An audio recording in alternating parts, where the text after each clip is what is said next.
There I was, 69 years old, standing at the edge of a dark street in Zamboanga City, and my phone had just died in my hand. No map, no flashlight, no way to call anyone. Just me, a bag over my shoulder, and a warning I had heard so many times in the weeks before that I could recite it in my sleep. Don't go there alone, Carol. Not at night. Not your first week.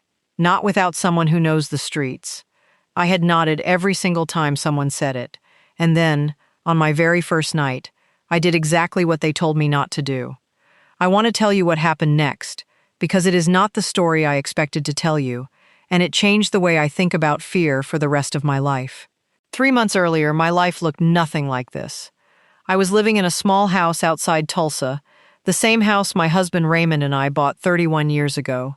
He passed 2 winters back, quietly, in his sleep, the way he always said he wanted to go. Everyone told me that was a mercy. Maybe it was. But mercy doesn't fill a kitchen table built for 2. Every morning I made 1 cup of coffee instead of 2, and every morning that small detail reminded me of the much larger one.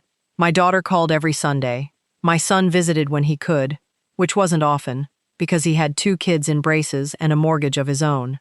I didn't blame either of them. I just noticed, the way you notice a draft in an old house, that my days had gotten very quiet. I filled them the way a lot of people my age do. Church on Wednesdays, a walk if the weather allowed it, reruns in the evening because the silence in the house felt less sharp with the television on. I told myself this was simply what retirement looked like now. I told myself that for almost a year before I stopped believing it. Before I go further, if stories like this one, about starting over later in life, mean something to you, hit subscribe now. I promise you, the middle of this story is not what you're expecting. It started, like a lot of things do now, with a video I wasn't even looking for. I'd been watching cooking channels one evening, and the algorithm slid something else into my feed. A couple in their 70s, walking through a market somewhere with fruit I didn't recognize, laughing about the price of mangoes. I watched the whole thing, then I watched another. Within a week, I had watched 40 videos about Americans retiring in the Philippines, and I couldn't have told you why, except that something about the way these people talked reminded me of a version of myself I hadn't seen in years. Not sad. Not waiting, just living. I joined a Facebook group for expats and retirees. I didn't post anything for weeks, I just read. Visa questions, grocery prices, stories about barangay fiestas, warnings about scams, photos of condos with balconies overlooking water so blue it looked painted. One night, someone posted a question. If you could live anywhere in the Philippines, where would it be and why?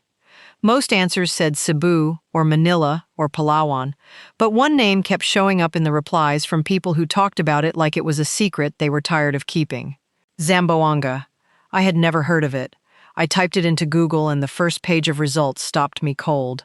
Old travel advisories. Headlines from over a decade ago, about kidnappings, about unrest in the region. My stomach tightened reading them. I almost closed the laptop right there. But then I kept scrolling, and I found something else. Newer posts, recent photos, people describing wide plazas full of flowers, a seafront lined with restaurants, a quiet, humid city that had spent 20 years quietly becoming safe again, while the old headlines just sat there online, never updated, never corrected. I posted my own question that night. I typed it, deleted it, typed it again. Finally, I hit share. I'm 69, recently widowed, and I've never traveled alone in my life. Is Zamboanga really somewhere a woman my age could go by herself? I expected silence. Instead, within an hour, I had over 30 replies. Some were kind but cautious. Please don't go alone, one woman wrote, at least not at first. Get someone to show you around before you wander by yourself. Another man, blunter, said flatly, "That's not a city for a first trip alone, ma'am, not yet." I read every single warning twice. I want to be honest with you, they scared me. But then I found one reply from a retired teacher who had lived there 4 years. She wrote, "It's not the city people remember from the news. It's the city they forgot to update. Come see it. Just don't be careless your first few nights. Don't be careless." I wrote that phrase down on a sticky note and put it on my refrigerator, right next to a photograph of Raymond. I told myself I would honor it. I told myself I would be smart about this, that I would arrive with a plan, that I would not go wandering into the dark on my own, like some overconfident tourist. I meant every word of that promise. I want you to remember that, because it matters for what happened later. I booked the flight on a Tuesday afternoon, sitting at my kitchen table with Raymond's old coffee mug in front of me, the one I still couldn't bring myself to put away. My daughter's reaction was about what you'd expect. "Mom, are you serious? By yourself? To a place people are literally telling you to be careful about?" I told her the truth. I said, "I have spent 2 years being careful in a house that echoes. I would rather be a little afraid somewhere new than perfectly safe in a place that reminds me every single day of what I've lost." She was quiet for a long moment. Then she said, "Just promise me you'll listen to the people who know it better than you do." I promised. I meant that too. The flight took nearly 24 hours with the layovers. I don't remember most of it, the way you don't remember the middle of a long dream, just the beginning and the end.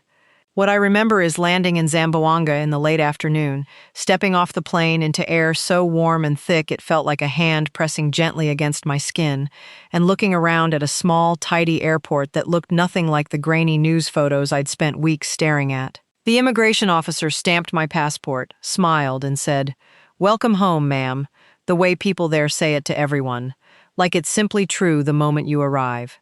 My driver, a cheerful man named Boy who the hotel had arranged, chatted the whole way into the city. He pointed out the seafront, a long stretch of promenade with food stalls lighting up as the sun went down, families walking together, teenagers on bicycles weaving between them. Zamboanga looked nothing like danger. It looked like an ordinary evening in an ordinary city, full of ordinary, unhurried life. I remember thinking, quietly, maybe everyone was wrong. Maybe I had nothing to worry about at all. That thought is the one I want you to remember too, because it's the thought that got me into trouble before the night was over. I checked into my hotel, a small place 2 streets back from the seafront, unpacked exactly one bag because I'd learned from the videos not to overpack, and sat on the edge of the bed for a while just breathing. It was only 7 in the evening, too early to sleep, too restless to sit still. My promise, "Don't be careless," was sitting right there in my mind. And I told myself, truthfully, that walking 2 streets over to see the seafront lights, in a busy tourist area with plenty of people around, was not being careless. It was just looking. I locked my valuables in the room safe, took only a little cash, my room key and my phone, and I told myself I would be back within the hour. The seafront was beautiful. Vendors selling grilled fish and skewers, children running past with balloons, the sound of a guitar somewhere down the promenade. I walked slowly, the way you do when a place is new and you don't want to miss anything. I bought a small skewer of grilled banana from a cart and ate it standing there watching the water turn orange. And for the first time since Raymond died, I felt something close to peace. I decided to walk just a little further, past where the crowds thinned, toward a quieter stretch where I could see the lights of fishing boats out on the water. That was the mistake. Not a dramatic one, not a movie mistake, just a small, human one, the kind every person who has ever traveled somewhere new has made at least once. I walked further than I meant to. The wide, lit promenade narrowed into a side street I didn't recognize, and by the time I turned to go back, the sun had finished setting, and the streetlights in that stretch weren't working. I pulled out my phone to check the map, and the screen went black. It had been at 11% when I left the room. I had told myself I wouldn't be gone long enough for that to matter. I stood there in the dark for a moment, and every single warning I had read online came rushing back to me at once, all 30 of them, all at the same time, in the voices of strangers who had only been trying to help me. Don't be careless. Don't go alone at night. Not your first week. I had done every single thing they told me not to do on my very first night, in the very first hours after landing. I remember thinking, with a kind of sick clarity, they told me, and I didn't listen, and now I'm going to be a headline myself. I'm not going to pretend that moment wasn't frightening, because it was. My heart was pounding so hard I could feel it in my throat. I didn't know which direction the hotel was in anymore. There were no other tourists on this street, just a few closed shop fronts, and the distant sound of the promenade I could no longer see. I stood absolutely still for what felt like several minutes, trying to remember which turns I had taken, feeling, for the first time since I'd landed, completely and terribly alone. If you've ever had a moment like that, somewhere new, somewhere you weren't sure you should have gone alone, tell me in the comments where it happened. I read every single one, and I promise this story is about to turn somewhere you don't expect. Here is what I want you to understand about that street, and about Zamboanga, and honestly about most of the world, once your fear stops shouting long enough to let you notice something else. A door opened nearby, spilling warm light onto the pavement, and an older woman stepped out to bring in a rack of drying fish from the evening humidity. She saw me standing there, clearly lost, clearly a foreigner, clearly out of place, and she didn't hesitate for even a second. She called out, in careful English, "Are you lost, ma'am? Do you need help?" I could have cried right there in the street. I told her, "I think I am. I'm sorry. My phone died and I don't know which way the seafront is." She waved a hand like it was nothing at all, stepped back inside for a moment, and came out with her teenage son, who had a phone with a working flashlight and, more importantly, knew every street in that neighborhood the way I know the hallway to my own bathroom in the dark. Without being asked twice, he said, "Come, ma'am, I'll walk you. It's not far." We walked together, the three of us, back toward the lit promenade. His mother walked alongside me the whole way, asking gentle questions. Where was I from? Was I on vacation? Did I have family waiting for me back home?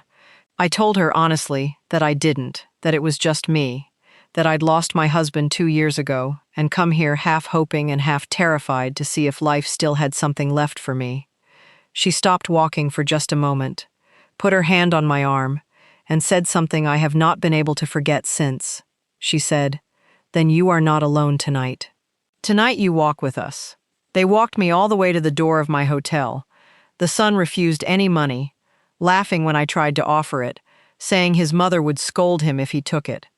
Before they left, the mother wrote her phone number on a scrap of paper torn from a grocery receipt and pressed it into my hand.